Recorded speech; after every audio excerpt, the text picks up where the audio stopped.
Olá, seja muito bem-vindo ao Edcast, que hoje vai falar com um personagem que já foi vereador, deputado estadual, deputado federal, vice-governador, secretário de Agricultura e, de quebra, ainda é um grande saxofonista. Mas antes de apresentar o nosso entrevistado de hoje, a gente tem alguns recados para vocês. O primeiro recado é que se você quer roupas super confortáveis, num preço ótimo e de excelente qualidade, entra no site da Ripple, use ripple.com.br. Vai lá, escolhe suas camisetas, bermudas, tem roupa feminina também, escolhe tudo e na hora de pagar, digita o cupom EDUCA20, você tem 20% de desconto.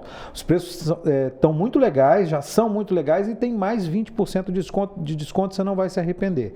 Outra coisa, se você tem uma ideia na cabeça que é transformar em podcast ou videocast, procura a Fornexus, agência especializada no assunto.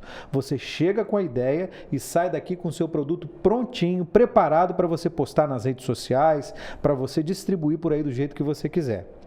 Quero te lembrar que o Edcast está em todas as plataformas de streaming, está no Spotify, você pode escutar também no Apple Podcasts, pode escutar no Deezer, no Amazon Music, você pode escutar em qualquer lugar o Edcast. E também quero te pedir para curtir esse vídeo, que vai ser muito legal, se inscrever no nosso canal e ativar o sininho das notificações. Toda vez que tiver vídeo novo, você vai ser avisado. E agora vamos a ele, o saxofonista César Colnago. Tudo bom, César? Ei, Edu, tudo bem? Obrigado pela referência, mas com certeza aprendi sax lá na infância e toco de forma muito basal, muito básica. Não, né? Se deixar um sax na sua mão, você vai tocando, não tem Eu nem... gosto muito de música e aprendi na cidade que nasci. Eu nasci num distrito de Itarana, que era a cidade de Itaguaçu. Lá no noroeste do estado. Itaguaçu e Itarana são vizinhas lá. Na verdade, já no baixo Rio Doce, né? O Rio Santa Joana, que nasce entre Afonso Cláudio e Itarana, vai até o Rio Doce, passando por Itarana e Itaguaçu. E na minha infância, é muito interessante, né? O primeiro prefeito eleito, Itarana se emancipou mais ou menos, eu acho, se eu não me engano, foi em 64. O primeiro prefeito eleito era um prefeito de origem alemã, que a gente chama lá na região de Pomerana, Rodolfo Bege.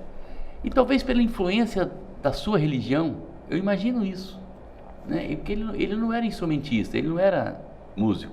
Ele chamou um nordestino lá de Alagoas, que morava em Itarana, uma família Malta, Lima Malta, que era funcionário da empresa de energia, que desse aula para as crianças. E a prefeitura passou a contratá-lo como professor de música, e ele ensinou muita gente em Itarana toca um instrumento. Eu toco sax praticamente desde os 10 anos. Que é difícil de tocar, né? É um instrumento difícil de tocar, né?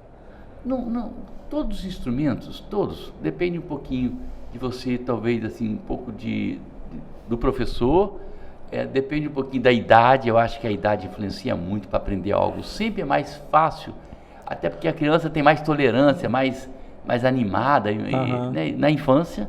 Segundo, todos os instrumentos têm um grau de complexidade, mas nenhum é muito difícil, desde que tem alguém para te ensinar. E você tem a dedicação. E você tem dedicação e goste de música, então você não para. Eu aprendi praticamente com 10 anos e nunca larguei o sax, nunca larguei. Depois fui estudar na escola técnica, fiz escola técnica federal aqui, vim para Vitória, fiz escola técnica federal. Qual curso na escola técnica? Eu fiz eletrotécnica, né? Da eletrotécnica eu saí para o curso de medicina. Que não tem absolutamente nada a ver, né? Porque eu tinha uma referência por causa dos meus irmãos e amigos de interior lá de Itarana. São e tal. quantos irmãos? Ao todo nós somos 6 irmãos. E aí, de que a escola técnica era uma boa escola, assim como naquela época o próprio estadual também tinha um bom nome. Né, o colégio estadual sempre foi muito famoso. Aí eu passei na escola técnica, mas eu falava assim com meu pai. Com sétima série, eu falei, papai tinha um pequeno comércio no interior, eu trabalhava meio expediente, eu ficava um tempo ajudando, mas também brincava e à noite estudava no ginásio. Eu falei assim na 7ª série, pai, que na verdade era a 2ª série ginasial, eu vou ser médico. Ele olhou para mim, como? Com que dinheiro? Porque o papai era simples, né? Pequeno comércio. Eu falei, não, eu vou passar na escola técnica na UFES. E aí eu comecei, além dos estudos na escola, eu comecei a estudar por minha conta, reforçar para poder passar e tal. E conseguiu passar? Primeiro com a ajuda de Deus, né? Eu tenho muita fé. E com determinação. Eu acho que muito mais com determinação e organização. Porque eu não me acho hiper inteligente. Eu sou uma pessoa inteligente normal. Minha inteligência é bem normal. Mas assim, eu paro para fazer as coisas. Eu me organizo para fazer as coisas. Ou seja, eu tenho determinação, mínimo de planejamento, e com isso eu passei na escola, depois passei na universidade, né? E na faculdade de medicina, no curso de medicina, você se especializou em medicina do trabalho? Não, eu fiz 2 cursos de especialização após o curso normal. No curso normal eu fiz clínica. Depois eu fiz residência em medicina de família, né? E fiz depois também... Que é tão celebrado hoje, né? Muito celebrado. O médico da família formei faz uma diferença muito grande. Na residência, se eu não me engano, 96. E todo mundo fala, da necessidade do médico da família. Ele tem uma visão geral da criança, do idoso, da família. Da prevenção, né? E da promoção e da prevenção da saúde. Exatamente. Evitar a doença, né? E depois eu fiz também, aí lá já no curso do Ministério do Trabalho, junto à Fundação, a Fundacentro, ministrado na EMESCAM, eu fiz o curso de Saúde Ocupacional, Medicina do Trabalho. Depois até mais na frente eu ajudei a coordenar um período durante 6 ou 7 anos o curso de Medicina do Trabalho, já bem depois de ser médico do trabalho. Atuei dentro da área da siderúrgica de companhia, siderúrgica Tubarão, numa empresa terceirizada nessa área, e como médico geral fiquei muitos anos atuando nos bairros assim da Grande Vitória. Você continua atuando como médico? Não, aí exercendo a medicina? Depois que eu fui para a política, eu já estava no planejamento da saúde, na área mais de pensar a saúde coletiva, a saúde pública, mais como um instrumento de planejamento das ações. Na clínica, eu tenho 38 anos de medicina. Na clínica eu fiquei em torno de 17, 20 anos. Tem mais ou menos uns de 20 a 17 anos que eu fui para o planejamento, e dali eu acabei também, eu já tinha mandatos, né? E é isso que eu ia te perguntar, e como é que surgiu a política na sua vida, assim? Como é que você falou, não, é esse caminho que eu quero tomar? Eu vou ser sincero, quando eu fazia residência em medicina, eu andava muito bairro da Penha, um bairro que tem muita gente boa, que é o tal de associar, que achar que o bairro da Penha é Bonfim, tem bandido. Olha, gente errada tem em todos os bairros. O bairro da Penha tem muita gente trabalhadora, séria, honesta. Eu fui médico lá 2 anos, de casa em casa. Conhecia todo mundo. E aí o que eles falavam? Olha que interessante. Primeiro assim, meu avô italiano, em 1908, já era vereador no município de Afonso Cláudio. E aí, depois meu pai em Itarana, também foi vereador, vice-prefeito e tal. Como eu caminhava e tratava eles com muito respeito, com muito carinho, que é o meu jeito de ser com todo mundo, eles falavam assim, doutor, por que você não vem candidato? Olha como é que o povo é sábio. Aí eu falava, mas por que não? Porque o senhor está aqui, o senhor atende a gente, o senhor olha a gente. Teve um que chegou assim, o senhor enxerga a gente. Isso eu nunca esqueci. Como? Não, você enxerga a gente. Porque as pessoas são simples, muitas vezes negras, né? No mínimo parda, no mínimo morena, parda, e assim, muito excluídas muitas vezes. E aí você vê o médico indo na casa dele, dando atenção, tratando com o ser humano e com o respeito que o cidadão tem que ter. O direito nosso é igual a todos, diante da Constituição. Então, assim, isso acabou que eles, não, você tem que vir candidato, por que você não vem? E aí, talvez pela origem da família, eu acabei lá na frente, né? Lá na frente, me candidatando a vereador. Em Vitória, né? Em Vitória. Eu fui médico, principalmente, eu comecei lá em Nova Almeida, mas lá eu fiquei 3 anos. Depois eu fui médico em Maria Ortiz, Ilha das Caieiras, São Pedro III, Bairro da Penha. Quando São Pedro III e Ilha das Caieiras não eram... Ilha das Caieiras mais consolidada, né? Já tinha unidade mais antiga, mas o São Pedro III tinha acabado de ser urbanizado, já tinha unidade. Eu vivenciei muito aquela fase ali de urbanização. Passando do lixão de São Pedro para um bairro urbanizado, decente, correto, né? Minimamente com estrutura, de água, de aterro, de rua, de calçamento e tal. Esse período eu estava Ilha das Caieiras, São Pedro III, né? Tinha passado pelo bairro da Penha antes, porque foi na residência, então foi antes, me formei e fiz residência, né? Então, assim, sempre muito em contato com a população, até pela minha formação, porque, assim, foi opção minha de vida e opção da minha profissão. Eu nunca tive consultório privado, foi uma escolha minha. Quem tem, bato palmas, mas eu sempre fui médico da área pública, né? Aham. Então, assim, sempre gostei, sempre me dediquei. Em compensação, quer dizer, esse contato permanente com vários bairros, várias pessoas, aí chega um líder, chega outra pessoa, a gente acaba te estimulando. Pela origem histórica nossa, eu acabei aceitando e graças a Deus, assim, te digo que tenho uma vida absolutamente pautada em cima dos princípios da ordem, da lei e dos princípios da ética, para a gente fazer as coisas certas. Pelo menos tento, a gente pode errar, com certeza eu já errei na minha vida, mas assim, não quero fazer coisa errada, que é diferente. Aham. Né? Aí depois desse início na política, você não parou mais, né? Foi mandato atrás de mandato, não? Foram praticamente 28 anos de mandato. Aham. 7 mandatos. Foram aí 3 vezes como vereador, aí depois deputado estadual, você foi como vereador fui presidente da Câmara. Presidente da Câmara, né? Aí depois foi deputado 2 vezes estadual. Uma vez foi presidente da Assembleia. Uma vez fui presidente da Assembleia. Você pegou a Assembleia logo depois de presidência? De presidência do Vereza. Do Vereza, né? Vereza foi presidente. Ele ficou muito tempo, o Vereza. Saiu a era grátis, aí entrou o Vereza, não foi isso? Não, como presidente não tinha reeleição na época. Não é da nossa época, não. Então, o Vereza ficou muito tempo deputado. Deputado, 6 mandatos ele tem, é isso aí. Isso aí. Como presidente, pelo menos que eu me lembre, foi na época que nós nos elegemos juntos. Eu, pela primeira vez. Ele foi presidente em 2003 e 2004, quando o governador eleito foi Paulo Artunha. Ele foi o primeiro presidente e eu fui 5 e 6. Isso, exatamente. Fui presidente 5 e 6, se eu não me engano, é isso. Aí depois eu fui reeleito, né? Aí eu fui para a Secretaria de Estado da Agricultura, aí né? Fui para durante os meus períodos, por exemplo, quando eu fui vereador durante praticamente 12 anos, mas fiquei 10 anos, porque no último ano eu fui para deputado, eu fui secretário no município de Meio Ambiente, fui secretário no município de Vitória. Educação também? De Educação, do período do prefeito Paulo Artung e do prefeito Luiz Paulo. Do Luiz Paulo eu fui secretário de Educação, do Paulo eu fui secretário de Meio Ambiente. Eu fiz um curso em Minas, além do curso de residência de Medicina do Trabalho, ou Saúde Ocupacional e de Médico da Família, eu fiz um curso na UFMG de 6 meses de Gestão Pública. Então, assim, eu aprendi muito como é que você gerencia a coisa pública, não só a saúde, na verdade era até mais amplo do que só a saúde. E isso me facilitou passar por vários tipos de pastas, né?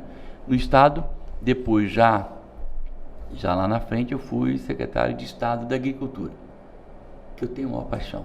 Eu gosto muito de crianças, né? Então, assim, na saúde e mesmo na Secretaria de Educação, o contato, a importância que tem uma boa formação da criança desde o início, desde o princípio da vida, desde a gestação, mas no sentido seja alimentar e no sentido também dos valores, da educação, dos princípios que nós temos que quando começa lá a vida. E gosto muito de agricultura, gosto muito do agricultor, da família agrícola. Talvez um pouco pela minha origem do interior, e depois eu gosto muito de ler, né? Estou lendo menos ultimamente, e assim, tem um poeta que eu gosto muito, chama Fernando Pessoa, um português. E ele usou uma expressão que lá atrás eu li, eu já tinha muita identidade com o setor agrícola, ele falava assim, o agricultor é a pessoa mais próxima de Deus. Por quê? Aí ele falou assim, porque ele é muito humilde e simples. Deus quer essa simplicidade, essa humildade. Porque a gente vem para a cidade, acha que é o tal, né? Começa a agregar conhecimento, saber, né? Técnica disso, técnica, e acha que é o tal. Lá na roça, não. Lá, às vezes, o cara está produzindo alimento, está te ajudando aqui, e ele é muito, muito simples, muito na dele, né? Então, assim, acho que essa vida rural, eu tenho muita identidade. E talvez pela nossa origem. Mas estou aqui em Vitória desde 73. Já tem um tempinho, né? Já faz 48 anos aí. Quantos anos? 48. Isso tudo? 48 anos, 73, 48 anos. final de 73 eu cheguei em outubro para fazer a prova da escola técnica, fazer um tal, e aí não voltei, né? Acabei ficando aqui, meus pais continuaram morando em Itarana, depois bem idosos vieram para cá, né? Já tinham aposentado, não tinha mais, vieram para cá. Mas, assim, gosto de Vitória, gosto da Grande Vitória e sempre quis que a Grande Vitória, porque Vitória sempre teve um padrão, tanto administrativo como de infraestrutura, até pela sua capacidade vamos dizer assim, de recurso financeiro. Recebe muita grana. Recebe muita e é fisicamente pequena, né? 82, 83 quilômetros quadrados. É muito pequenininho. E eu sempre quis ver a grande Vitória com o padrão de Vitória. E nós estamos vendo isso acontecer. Vila Velha talvez acompanhou muito de perto. Vila Velha um pouquinho diferente, mas já bem próximo, mas também com algumas áreas de alagados, como Santa Rita. Eu vi do evangélico, eu fiz estágio do evangélico muitos anos, 2 anos. 79, 80, ou talvez 80, 81, pensei em ser obstetra. Depois mudei. E dali eu via as pessoas, na madrugada do amanhecer, colocando as tabinhas e fazendo seus casebres, pessoas muito pobres, muito excluídas, miseráveis, para a sobrevivência delas. Hoje você olha o bairro, é outra coisa. Outra coisa, né? Então, assim, precisa melhorar muito ainda. Precisa melhorar muito, mas assim, eu acho que nós, com todos os problemas que nós temos, e ainda temos muitos problemas, mas assim, a pobreza e a miséria nesse país, fruto de vários governos, tanto de município, de estado, de união, sem entrar em qualquer questão partidária e de nomes.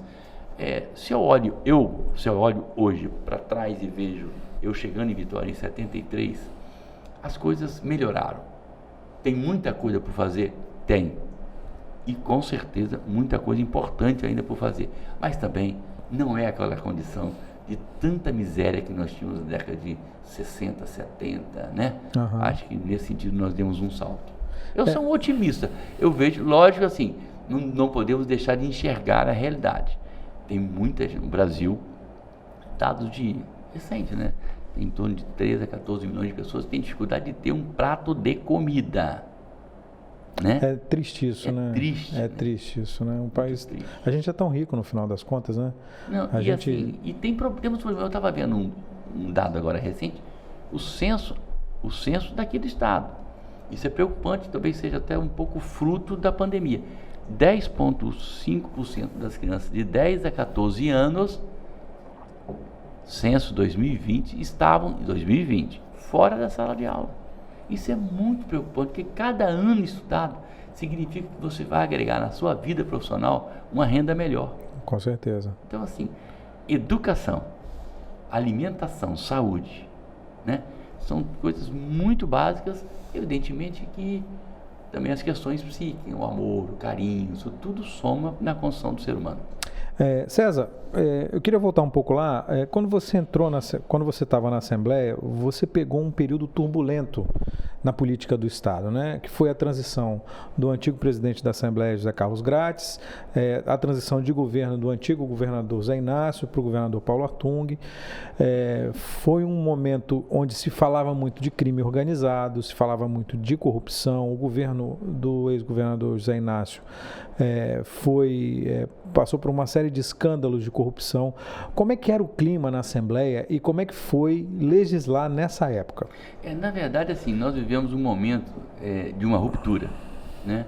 Em que nós tivemos, no período democrático, inicialmente até governos que a gente entendia que tiveram bom desempenho, talvez o período Camata, período Marx e tal, e quando chega mais à frente as coisas parecem que se perdem e você tem aí uma certa situação de embaraço, ou de confusão armada, de interesses não explícitos, talvez não interesses da coletividade, do público, seja do ponto de vista daqueles dois poderes principalmente, né? Do poder legislativo e do poder executivo. E aí você tem um processo de uma certa ruptura, né? Se elege um novo governador e uma nova Assembleia que se renova muito. Aí Vereza, o primeiro presidente desse período, que fez uma boa gestão de reestruturação, de mudança do comportamento da Assembleia enquanto poder popular, mais ligado à população, porque representa os diversos pensamentos da sociedade, nos seus representantes lá colocados, e a eleição do agora ex-governador Paulo Artung, né?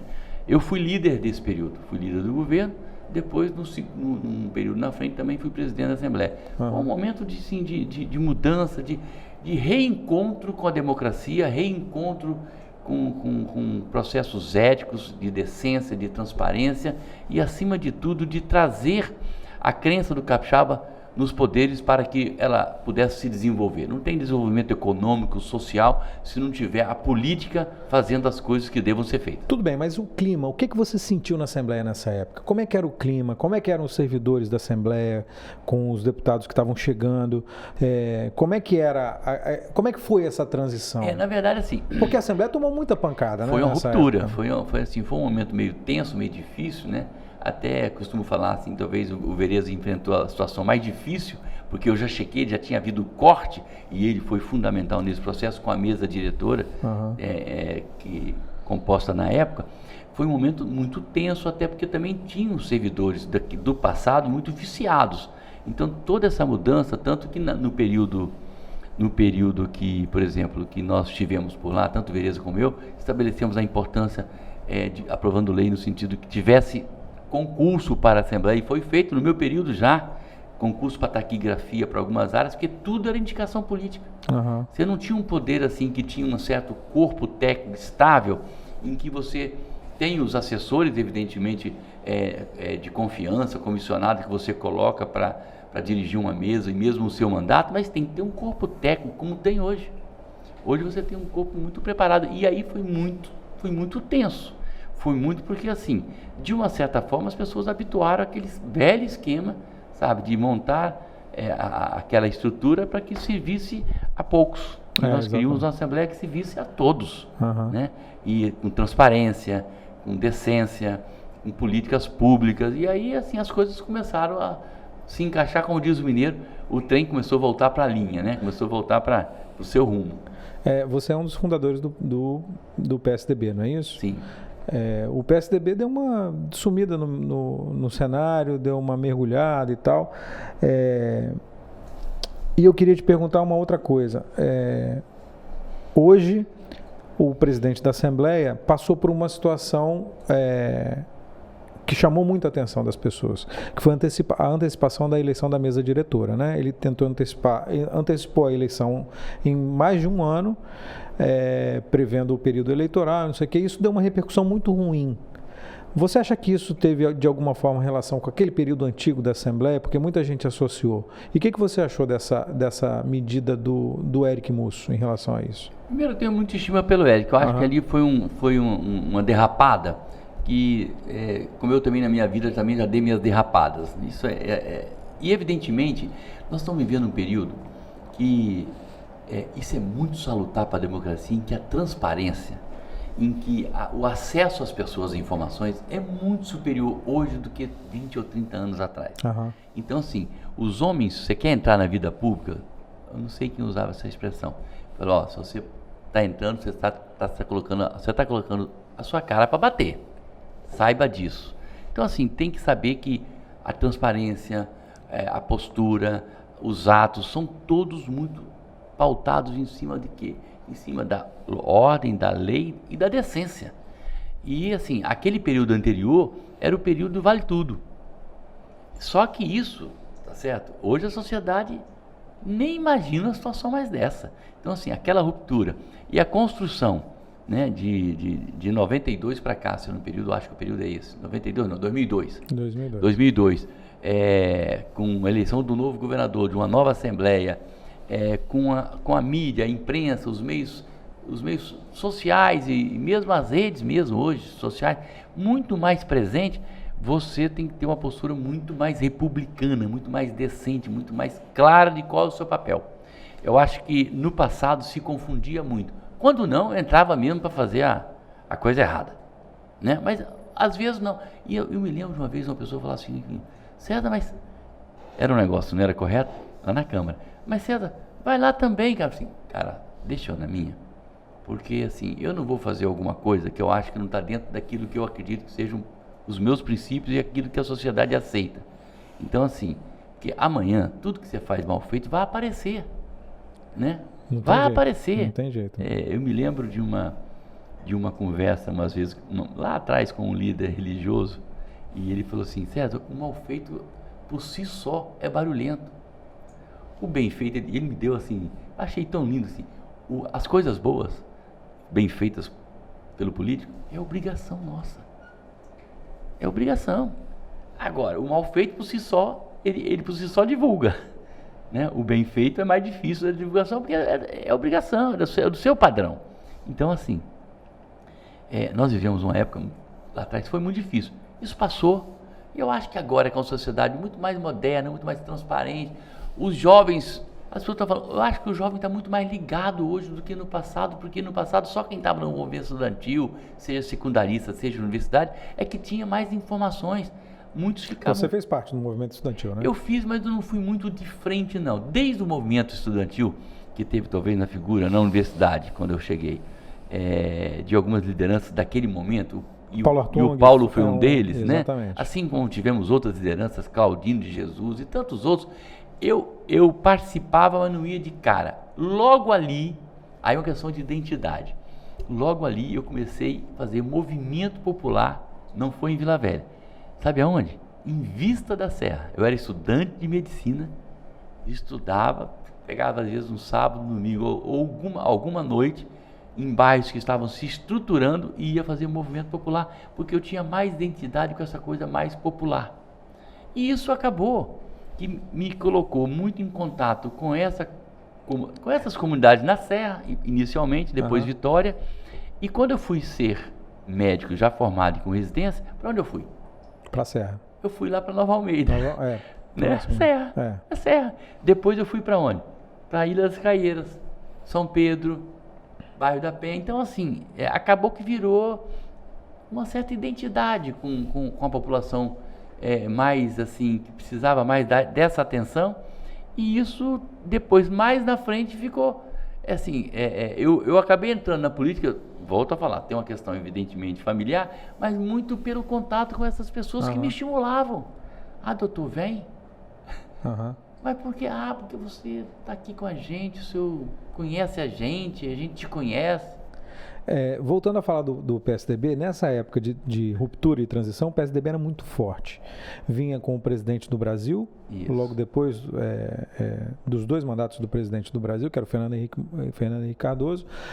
Foi um partido que conseguiu chancelar uma marca muito forte no Brasil, que foi o Plano Real. O Real, a moeda, exatamente. A estruturação do SUS e tantas coisas boas que nós fizemos. Principalmente o Real, foi como uma marca muito forte. E os quadros eram muito fortes do PSDB no Espírito Santo. O que aconteceu? Eu acho assim, primeiro que isso é ciclo na democracia. Nós fizemos 33 anos agora, né? 33 anos, naquele começo a gente foi crescendo, né? 33 anos de PSDB no PSDB, Brasil. Okay. Eu sou um dos fundadores, fundei junto com muitos brasileiros, né? Tá. Nós viemos num crescimento. Aqui no estado foi você, o ex-governador Paulo Artung, depois chegou o Luiz Paulo não estava morando, mas veio para cá, sempre tocando, também já veio filiado de lá e tantos outros. Eu acho que o que aconteceu? Você teve o período primeiro áureo do período pós-democracia, você teve a figura do MDB, que era o partido de resistência, de oposição. Nós somos descendentes e dissidentes do MDB, fundamos o PSDB. Isso.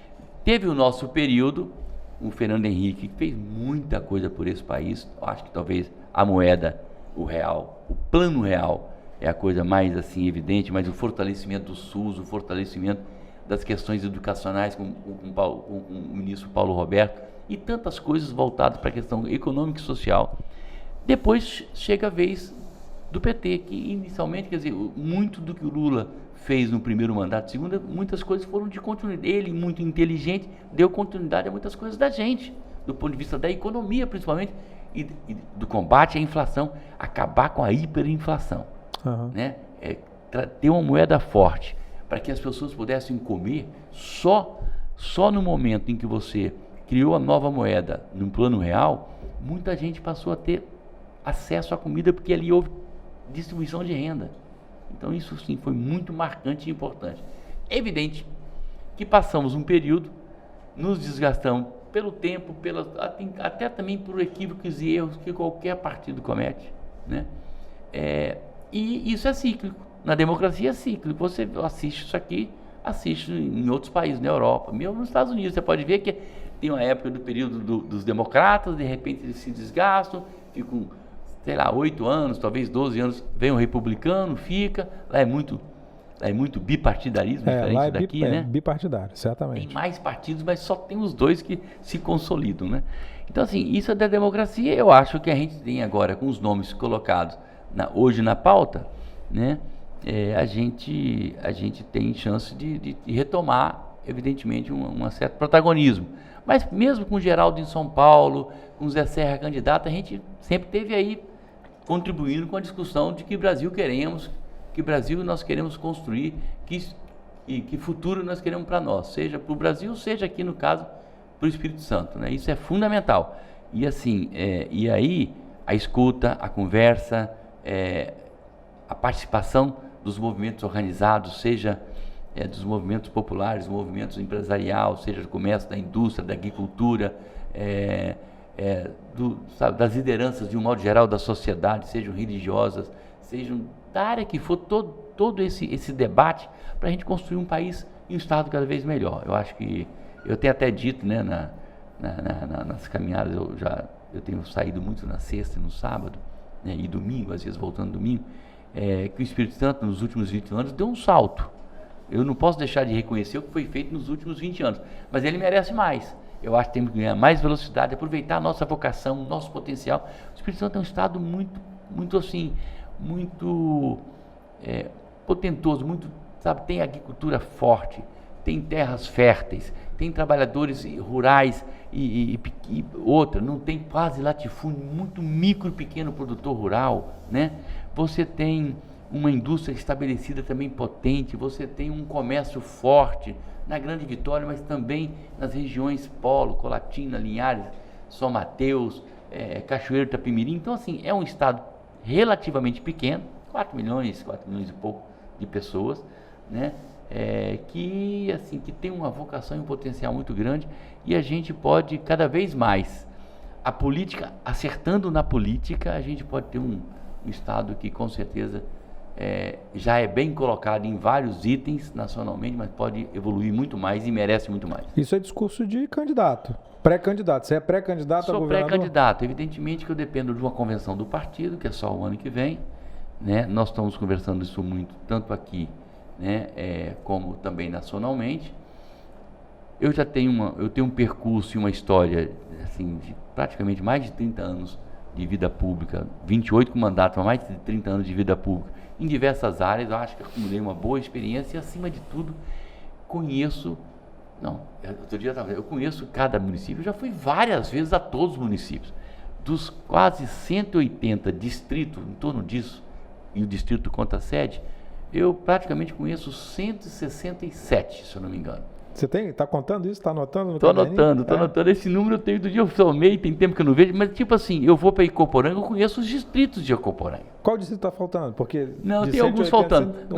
Não, tem alguns faltando. Eu teria que ter um mapa aqui para ver, mas tem alguns faltando que eu não fui, evidentemente, a todos, mas conheço muito. Porque assim, o secretário de Agricultura, e eu como secretário, e mesmo no mandato de federal, fiz muita coisa para o interior, por conhecer muito o interior, e mesmo como vice-governador, nesses 3 mandatos, principalmente, de presidência da Assembleia, de secretário de Agricultura e de vice-governador e deputado federal, 4, eu andei muito, eu caminhei muito, porque assim, o cidadão,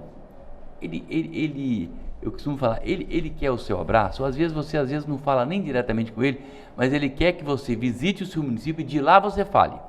Estou aqui visitando o produtor rural aqui na região de Santa Maria de Jetibá. Estou aqui em Garrafão, gente.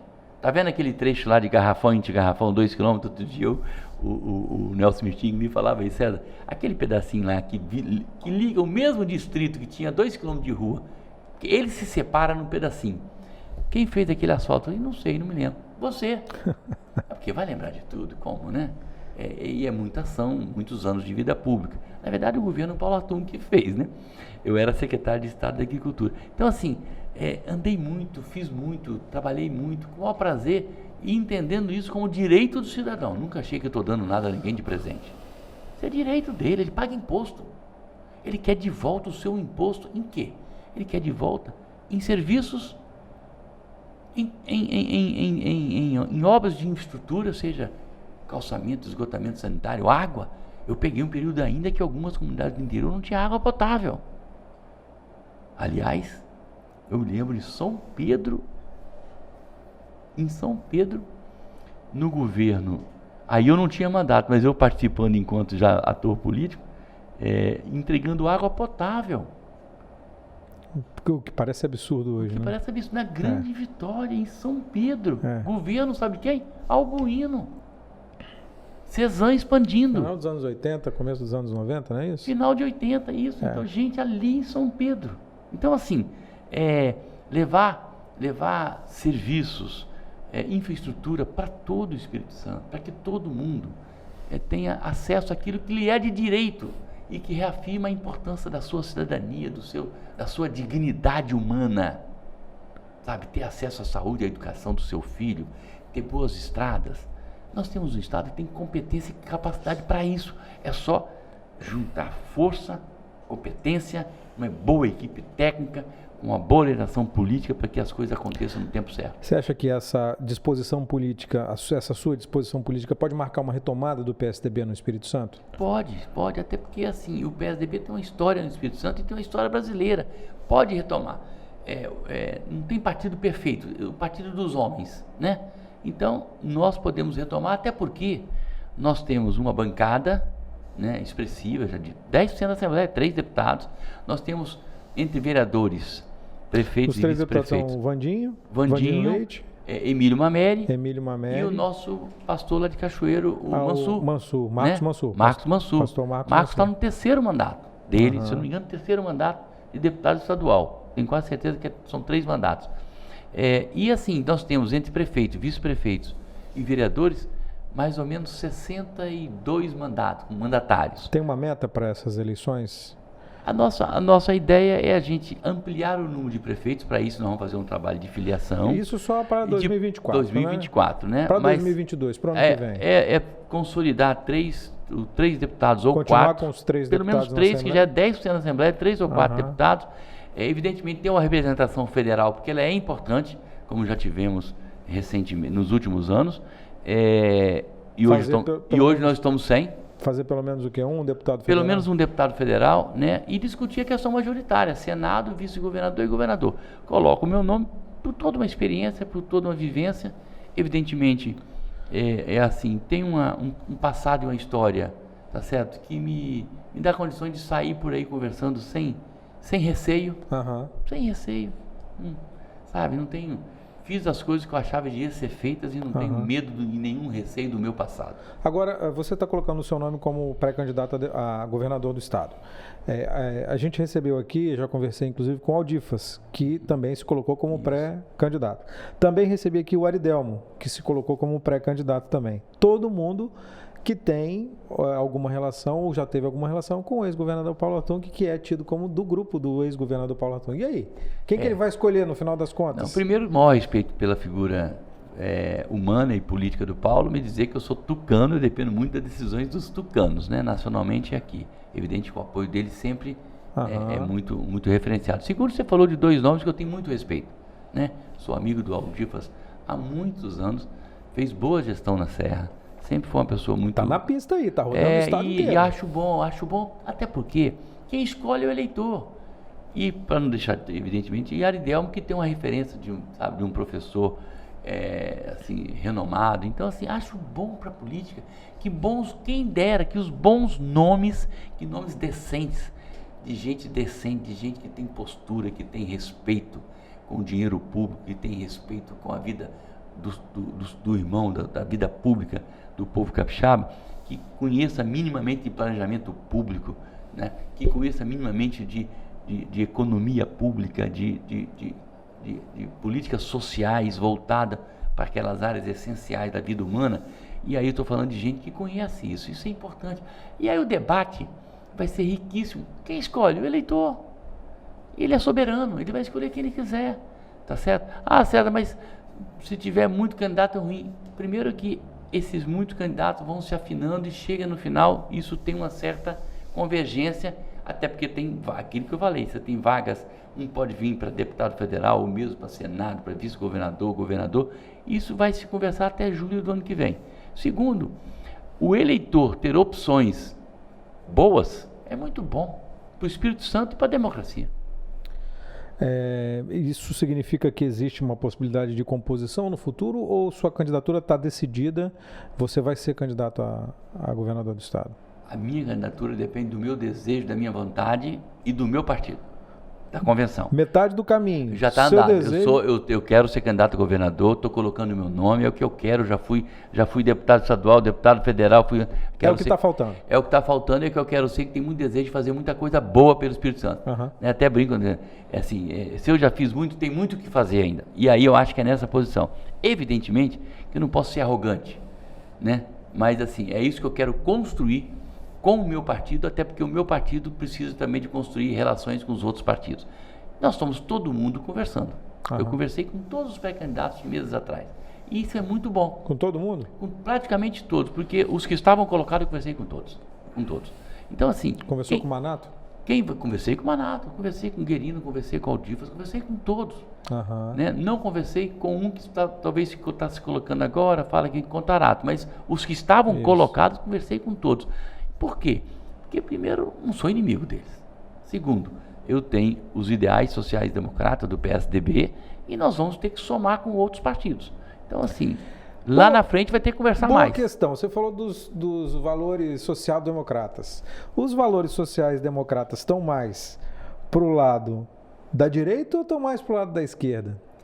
Depende da visão. Ou tradicionalmente tucanos em cima do muro? Não, porque a social-democracia, ela tem uma vertente de dar o valor que tem que ser dado à economia, e isso muitas vezes os liberais, o pensamento mais da direita se estrutura mais, mas ela tem o pensamento social da importância de que todos tenham alimentação, todos tenham habitação, todos tenham direito à educação e à saúde. Isso é um pensamento mais social-democrata, de uma visão mais esquerda. Então, na verdade... Em cima do muro. Não, na verdade, assim, nós entendemos que a economia é importante, o desenvolvimento econômico, a geração de emprego, de renda, de atividade econômica, de crescimento do país, como distribuir a renda com políticas sociais. E o Estado é indutor de distribuição de renda através de quê? Da escola, do posto de saúde, do hospital público. Isso você faz como? Com um partido que tenha essa visão aberta e ampla. O ponto de vista do partido, do PSDB, está colocado, sem dúvida nenhuma. E o César, votaria em Lula ou votaria no Bolsonaro? Eu vou construir, nós vamos ter um candidato do PSDB. Até porque eu acho que... Vai no Dória? Não, eu vou no Dória, eu aposto que nós vamos quebrar essa polaridade. Eu acho que... Você acha que o Dória é a terceira via? O melhor candidato à terceira via? Eu acho que ele está colocado como um candidato à terceira via. Para mim, Tucano, do PSDB, acho melhor. Evidentemente que terão outros que tentarão fazer isso do mesmo de outros partidos. Mas eu vejo que... O nome do Sérgio Moro está surgindo muito forte. O Sérgio está surgindo, você tem o próprio Ciro, que já foi candidato no passado. Isso. Mas assim, eu sou tucano de fundação, eu sou tucano de pensamento social-democrata, eu vou fazer um esforço para o meu candidato. Você é o que chamamos de tucano de alta plumagem, é isso? É um tucano antigo, o bico já está ficando lá danado de grande, né? Mas assim, mas quero dizer que o importante são os valores da democracia. O povo escolhe, tá certo? Quem ele escolher, eu quero que o Brasil escolha o melhor possível, que for melhor para ele, é a população que vai decidir. Eu vou fazer um esforço para que o melhor se apresente na forma do tucano PSDB, o Dória. Agora, a liberdade é do eleitor, dele escolher, tá certo? Vamos ver o que vai acontecer no processo. E como é que você acha que o PSDB vai buscar fôlego no Espírito Santo com esse período todo de deterioração que a gente veio vendo, muitos quadros bons saindo do PSDB, o próprio ex-governador Paulo Artung saiu dos quadros do PSDB, alguns outros tucanos importantes também saíram. Como é que você vê? Você vê o partido com fôlego para buscar esses resultados nessas eleições? Vejo, acho assim, alguns saíram, né? Outros permaneceram, o Luiz Paulo retomou, tá certo? Eu tenho conversas, inclusive, com o governador Paulo Artung, que está sem partido, né? Você acha que ele volta para o PSDB? É uma das possibilidades, eu não vejo ser impossível. Vai depender muito da decisão, evidentemente, que é dele, mas assim, nós estamos conversando com pessoas que foram do partido e também pessoas novas que nunca foram do PSDB e que a gente vai buscar, principalmente, construir a perna dos deputados, para fazer deputado estadual, a perna de deputado federal, porque elas são basilares, ou seja, são básicas para a construção das candidaturas majoritárias, Senado, vice-governador e governador. Então, assim, o diálogo com essas figuras que foram do partido, ela é importante, né? Todos os dois foram, o Luiz Paulo já retomou, e evidentemente vamos conversar com outros que estejam, tem gente, já ontem mesmo eu estava numa atividade cultural, e uma pessoa, um conhecido da área cultural, assim, eu quero me filiar no PSDB. Que bom. Então, eu tenho chance de eu participar como candidato? Eu falei, nós vamos debater internamente. Por quê? O número de candidatos, a legislação mudou, diminuiu, mas com certeza tem espaço e, evidentemente, o que nós vamos fazer? Escolher as figuras que tenham muito amplitude de trazer muitos votos, porque isso significa fazer mais deputados. São quantos candidatos o PSDB vai ter no ano que vem? Porque agora é um por vaga, né? O partido tem que ter um por vaga? Um por vaga, não é mais como era antigamente, que era 2. Então, não era 60, veio para 30, não é isso? Sendo que um percentual dos 30, homem e um percentual mulher. Para deputado estadual, não é isso? Para deputado estadual então, e federal. São 30 deputados? Não, 30, para estadual 30. 10, porque são 30 estaduais. Isso. 30 para estaduais, 10 para federais. Para federal. Exatamente. E um para governador ou vice-governador. E senador. Senador dessa vez é uma vaga, né? O PSDB vai ter candidato a senador? Nós vamos estar conversando, evidentemente, sobre isso até julho do ano que vem, né? Vai ter ou não vai ter, César? Não, vai depender. Mas você tem nome hoje no PSDB para ter um bom candidato? O ex-governador Paulo Artung pode ser um candidato a senador pelo PSDB? Ele pode ser pelo PSDB, assim como pode alguém se filiar nesse processo até julho do ano que vem. Hoje não tem um nome colocado de Senado, né? Dentro do planejamento, mas tem algumas possibilidades dentro do planejamento, dentro que vocês estão pensando para o partido, né? Sempre tem, e terá, evidentemente. Que nomes fortes, nomes de peso. A gente vai conversar e está conversando, evidentemente que isso vai ficando mais claro após o início do ano que vem, a partir de fevereiro, março, quando, né? Daqui a pouco, né? Daqui a pouquinho, é rápido, chega muito rápido lá. Então, assim, a gente, evidentemente que vai tentar montar a chapa, mas também você tem possibilidade das federações, de você montar aquela coisa da articulação entre os partidos. Tudo vai ser construído no ano que vem. Você falou que nunca foi governador, mas mentira, né? Já foi governador, né? Eu já fui. Por 10 dias. E exercício, né? Como é que foi assumir o governo do Estado no meio da maior crise da segurança pública que o Estado já teve, uma das maiores do Brasil, que foi a greve da Polícia Militar em 2017, em fevereiro de 2017. Só para contextualizar, o governador era o ex-governador Paulo Artung. Ele teve um problema de saúde, viajou para São Paulo para se tratar, para fazer uma operação, e quando ele viajou, um dia depois, a PM anunciou um movimento que durou 40 dias, né? 40 dias? Acho que... 45 dias. Acho que menos um pouco. Foi 35 dias, eu acho. 34, 35 dias, eu acho. Eu lembro que eu estava na redação nessa época e a gente trabalhou bastante. Mas foi um momento de caos. E você estava exatamente nesse momento. Como é que foi, César? Foi um momento... Como é que você viu isso e como é que tudo aconteceu? Quais são as histórias desse momento? Primeiro foi um momento ímpar, né? Porque nunca tinha visto. Segundo, eu, como governador na época, quando fui abordado, eu estava na região serrana, desci, estava em São Bento de Urânia. Era um sábado. São Bento de Urânia estava fazendo uma festa da uva e de vinho que eles têm lá, tradicional. Tive que descer. E a primeira declaração minha foi, olha, do ponto de vista constitucional e do ponto de vista legal, isso não é permitido, né? As forças... Isso é a versão oficial. Eu quero saber o que você percebeu, o que você sentiu na hora. Você, como governador, você falou assim, eu sou vice-governador, mas eu assumo o governo. Achei que ia ser tranquilo. E, de repente, acontece esse turbilhão de coisas. O que você sentiu? O que você percebeu na hora? Eu falei, eu tenho que assumir a minha condição de governador nesse momento, que o Paulo estava fora, recém-operado. Na verdade, acho que tinha um dia de operado, se eu não me engano. Desci, eu tenho que assumir isso. Desci, na época fiz as conversas necessárias, o comando foi trocado, indiquei um novo comandante e enfrentamos aquele Por momento. que você trocou? Por que você resolveu trocar o comando? Porque na comando iminência da Polícia Militar. Na iminência da crise, eu senti que havia necessidade de trazer uma nova liderança que pudesse minimamente ter articulação e terminar com o movimento. E aí foi o Coronel Newton, não é isso? E foi o Coronel Newton, né? Evidentemente. Por que o Coronel Newton? Porque foi uma escolha sua? Foi uma escolha minha, foi uma escolha de que eu vi uma pessoa muito preparada e num momento difícil de alguém assumir aquela tarefa, ele se dispôs como uma pessoa de carreira, um militar coerente e um militar que entende muito das questões internas e hierárquicas. Ele falou assim, eu topo assumir nesse momento, que não era fácil, não era simples, né? E eu precisava de alguém que junto comigo pudesse contornar aquela situação emergencial ali. E com o tempo nós conseguimos. O Paulo também antecipou um pouco a sua vinda em São Paulo, né? Ele ficou 10 dias afastado. Ele ficou alguns dias afastado, mas ele não sei exatamente quantos dias, mas ele antecipou, veio e a gente conseguiu contornar assim uma situação que não foi fácil, até porque a ausência da corporação na rua fez com que a criminalidade, os bandidos e criminalidade aumentasse naquele período.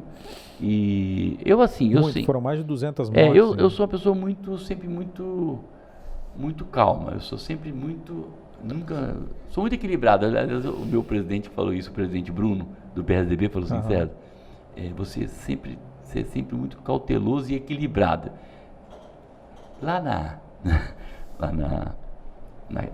Quando eu fui deputado federal, alguns achavam que eu tinha até nascido, sabe onde? Em Minas. Porque o mineiro tem muito esse jeito de ir com calma, e agregando e somando. Então, mas o capixaba tem muito disso também. Nós não somos agressivos, nós somos um povo que... mais ponderado. Mais ponderado, isso aí.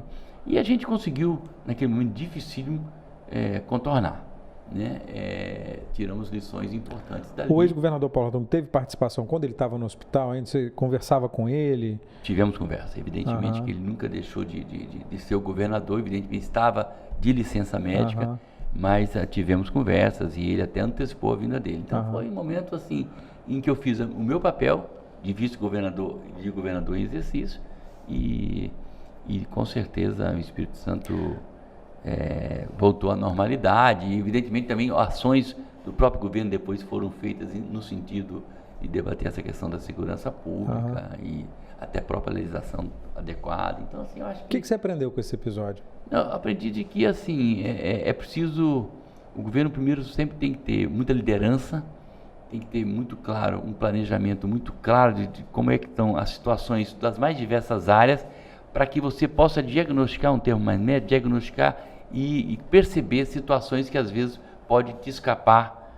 à mão. Então assim, é preciso ter uma equipe que tecnicamente competente, mas também que converse muito com os setores, para que as informações possam chegar ao nível da liderança de quem precisa comandar o processo. Foi uma surpresa? O que aconteceu foi uma surpresa?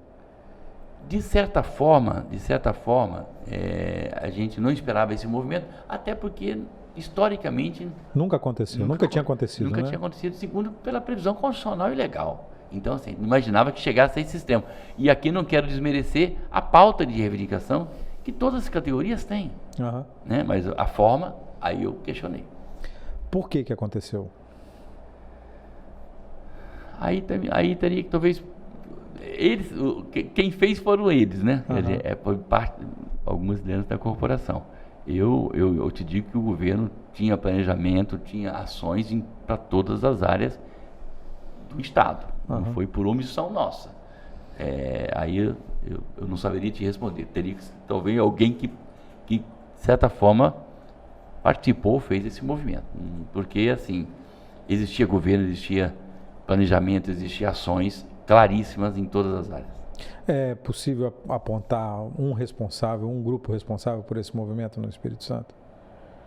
Eu não tenho esse nome. Não sei. Falando de segurança, que a gente viu nesse período, a gente pôde perceber como é importante a segurança para o Estado, né? O que você pretende fazer para a segurança se você for eleito governador do Estado? A segurança é muito fruto do desequilíbrio e das desigualdades. Então, assim, além de você ter um bom sistema, né, de segurança, um sistema também jurídico que funcione, do outro poder, importante, um sistema prisional também que funcione, é preciso ter políticas sociais para evitar a violência, promoção e prevenção. Então você tem que ter uma polícia tecnicamente, do ponto de vista da polícia civil, investigativa, fundamental, né? As nossas delegacias com todas as condições de trabalho, a polícia militar que faz a presença na rua também, tecnicamente e do ponto de vista administrativo, com muito apoio no sentido de que ela possa exercer as suas funções sob a liderança do governador e dos seus comandantes, mas é preciso promover ações para diminuir a violência e a desigualdade, para que as pessoas possam viver mais em paz. Isso significa acesso à alimentação, acesso a uma habitação, acesso à educação do seu filho, acesso à saúde da gestante e das crianças, porque com isso eu com certeza vou amenizando e vou melhorando a possibilidade do Espírito Santo ter um futuro melhor. Quer dizer, o Espírito Santo merece mais.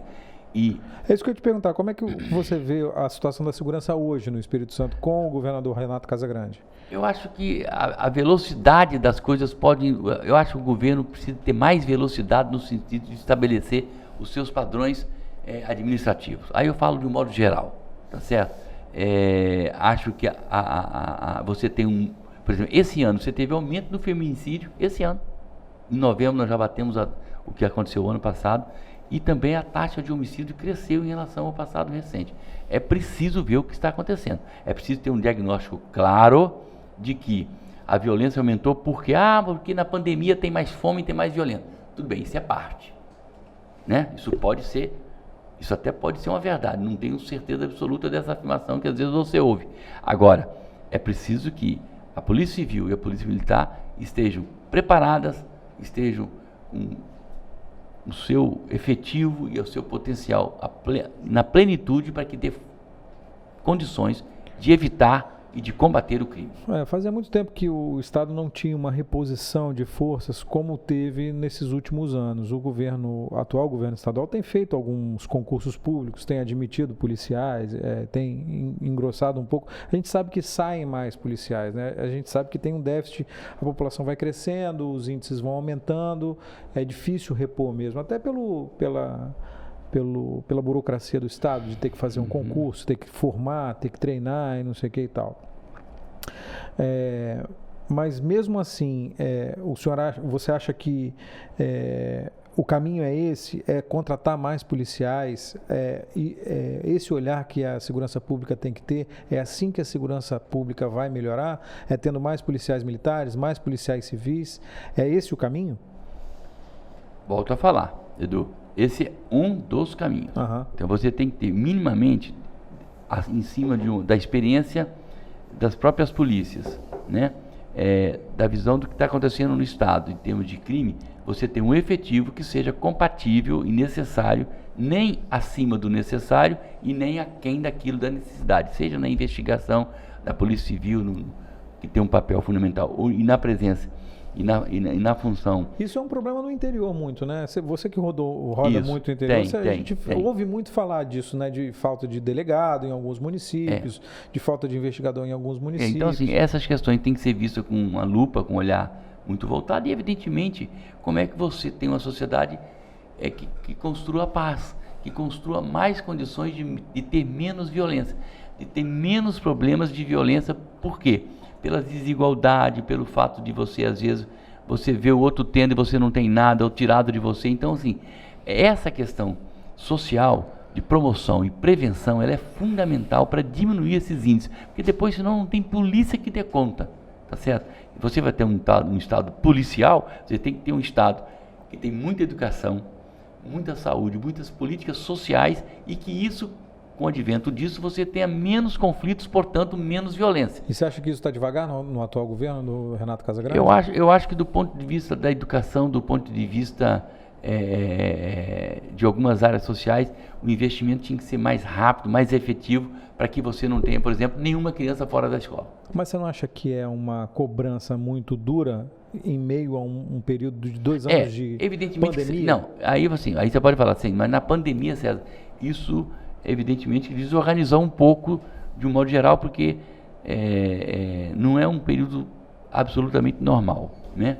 Mas o governo, quando você está no governo, você tem períodos de grande normalidade e você tem períodos de anormalidades ou crise. Vou pegar um exemplo.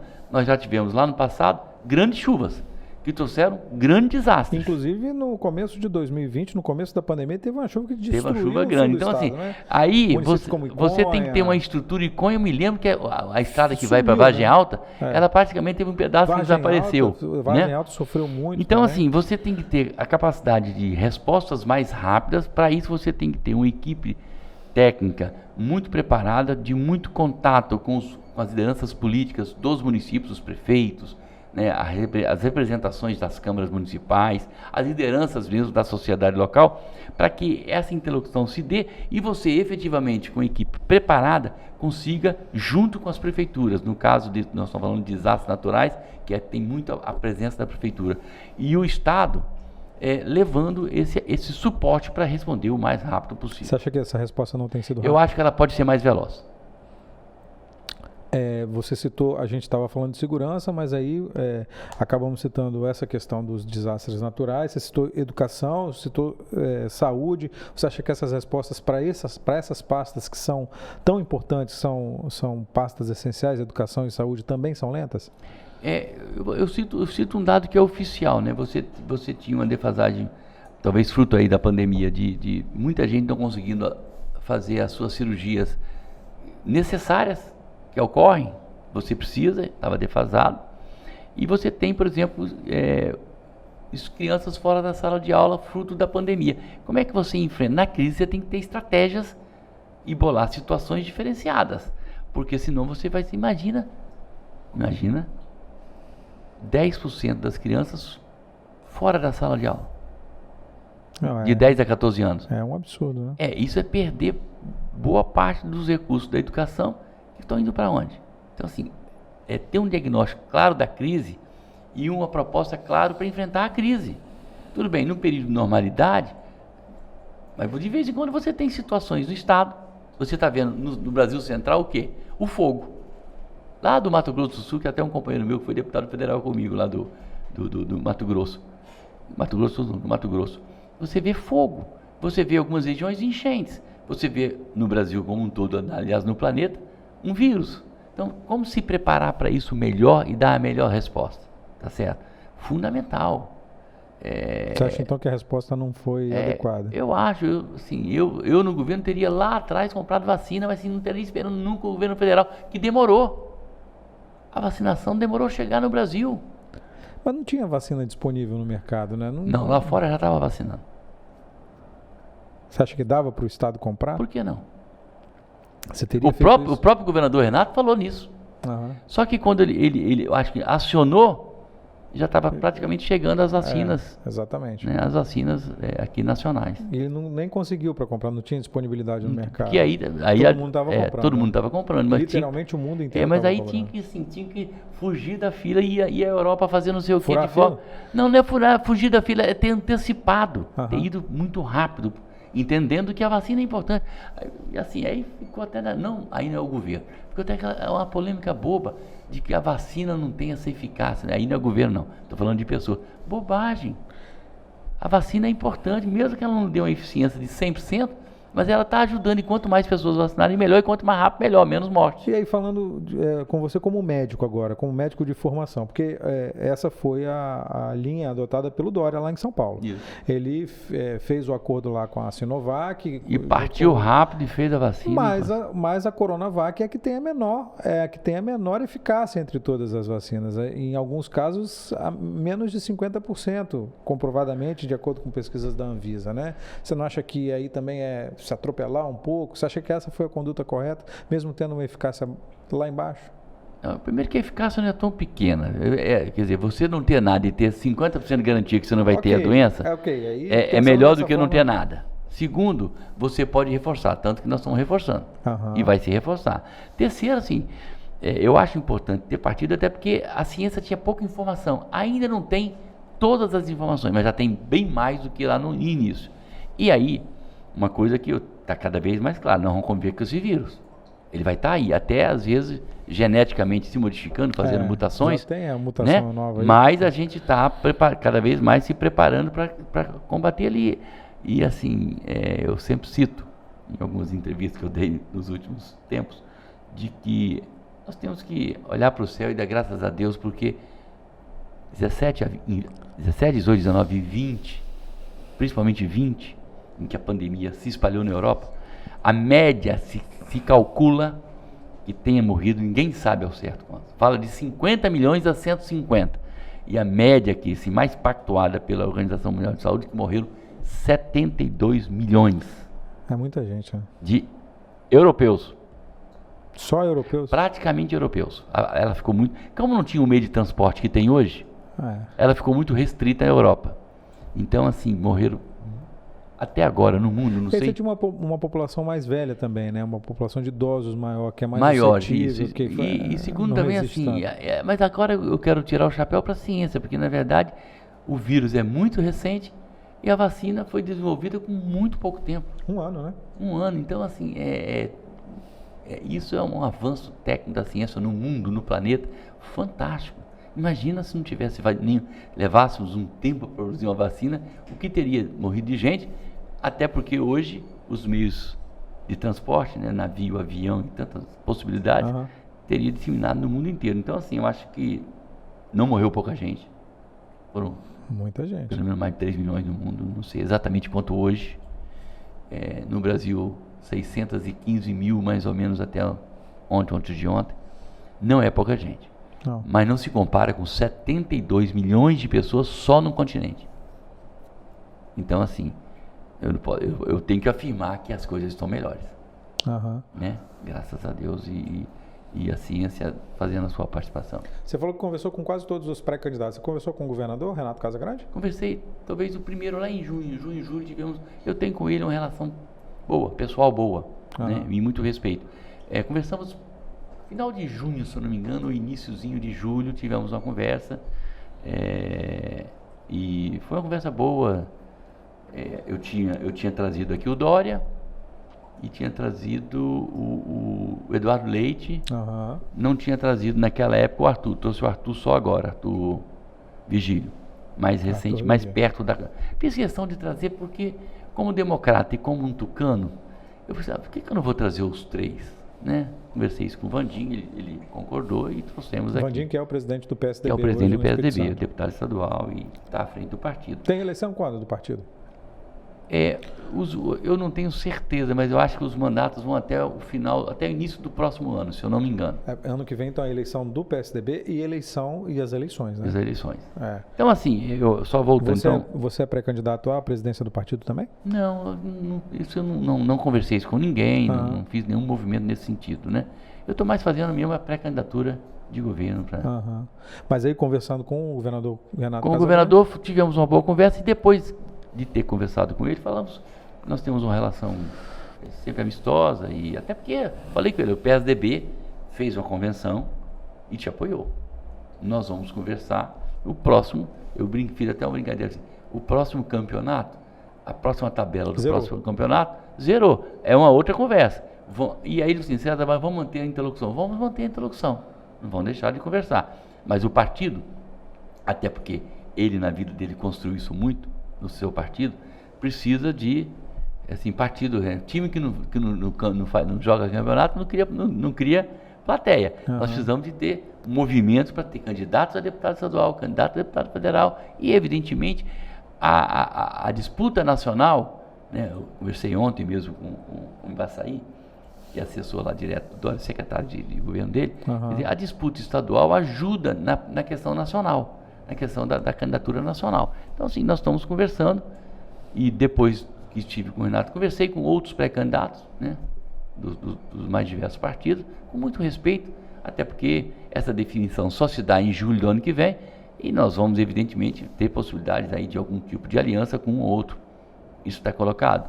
Evidente, isso faz parte do jogo, mas o que vai acontecer, só Deus sabe, né? Ou depois de julho a gente vai ficar sabendo. Independente de político, de qualquer assunto, só Deus sabe. Só Deus sabe. E o futuro, principalmente, só Deus sabe. Verdade. Então quer dizer que tem essa possibilidade também de fazer uma composição com o partido do governador? Eu vou dizer o seguinte, nós vamos estar abertos a conversar com todas as forças. De repetir essa aliança, né? Porque ele foi... Eu falei com ele o seguinte, ó, nós fizemos essa aliança, essa encerra, vamos conversar a partir da outra. E, evidentemente, todos os partidos querem colocar suas candidaturas. Eu falei com ele, nós colocaremos candidatura. E vamos manter a interlocução. Significa, então, que o PSDB volta a procurar um protagonismo, né? Volta a procurar, a ganhar musculatura e procurar um protagonismo. Verdade, até porque eu até brinquei com o governador, que eu chamei, falei, Renato, posso te chamar? Não pode, lógico. Renato, você sempre fez isso. Como é que você construiu o PSB? Disputando a eleição. E é assim que a gente faz. Senão não cria militância, não cria candidaturas, expectativas, para gente crescer. Vamos crescer. Em quem que você votaria para governador hoje? Renato Casagrande ou Paulo Artung? Eu votaria no César Colnago. Certo. E quem foi o melhor gestor? Renato Casagrande ou Paulo Artung? Não, acho que o Paulo, isso está nacionalmente muito claro. O Paulo, além de um político que tem uma referência, ele é um grande gestor. Eu sei porque eu fui secretário na prefeitura e fui secretário no estado. E né? Vice-governador. E vice-governador. Com o Renato eu não fui secretário. E líder do governo. O Paulo tem assim, uma concentração e uma capacidade de olhar o todo e coordenar e liderar a partir exatamente dessa capacidade, vamos dizer, mental de ter a noção do diagnóstico, do que está precisando, de onde está o problema, de tentar se antecipar e ir para cima. Nesse sentido, a velocidade dele é mais do que é maior do que a média dos nossos governadores na média. Capixaba ou mesmo de fora. A perspicácia e a determinação e a vontade de ir lá e ver o que tem que se fazer. Eu me lembro que às vezes a gente ia e tal, não, eu vou lá ver.